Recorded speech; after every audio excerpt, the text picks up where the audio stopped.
కర్మయోగం. భగవానుడు ఈ విధంగా అంటున్నాడు, ఉత్సీదేయురిమే లోకా న కుర్యాం కర్మ చేదహం శంకరస్య చ కర్తాస్యాం ఉపహన్యాం ఇమః ప్రజా. అర్జున, నేను కర్మలను ఆచరించనుతో ఈ లోకములన్నీ నశించిపోతాయి, అల్లకల్లోలమవుతుంది, ప్రజానష్టం సంభవిస్తుంది. అందులకు నేనే బాధ్యుడనైన వాడినవుతాను. భగవానుడు తాను కర్మలను ఆచరింపకున్న కలుగు ఉపద్రవములను చెప్తూ ప్రజా సంక్షేమం కొరకై కర్మలను ఆచరించటంలో గల ఆవశ్యకతను తెలియజేస్తున్నాడు.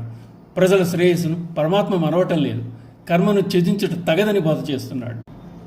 మనుషులు వారి వారి ధర్మములను పాటింపకున్నచో సామాజిక వ్యవస్థ అస్తవ్యస్తమవుతుంది, ధర్మమునకు హాని ఏర్పడుతుంది.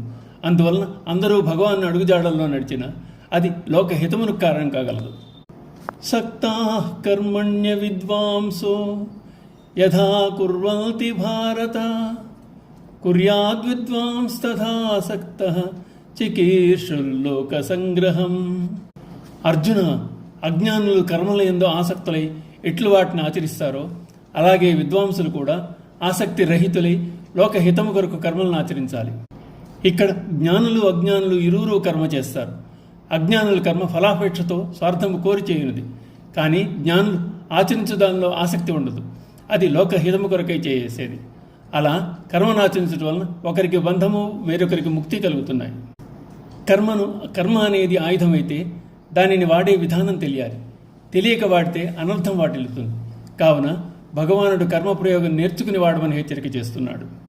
భగవానుడు జ్ఞాని ద్వారా లోకహితార్థమై కర్మను ఆచరింపజేయచ్చు సామాన్య మానవులను కర్మ తత్పరులుగా చేస్తున్నాడు.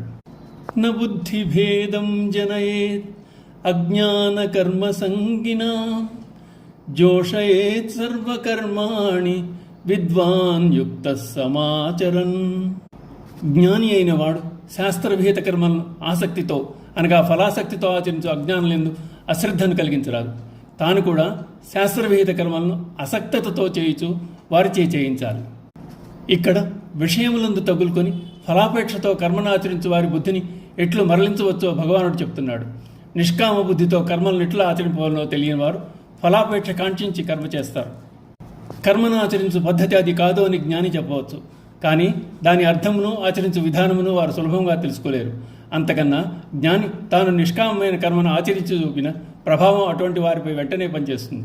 అప్పుడు అజ్ఞానులు కూడా సత్కర్మాచరణను అనాసక్తంగా జరిపి చిత్తశుద్ధిని పొందగలరు. ఓం నమో భగవతే వాసుదేవాయ.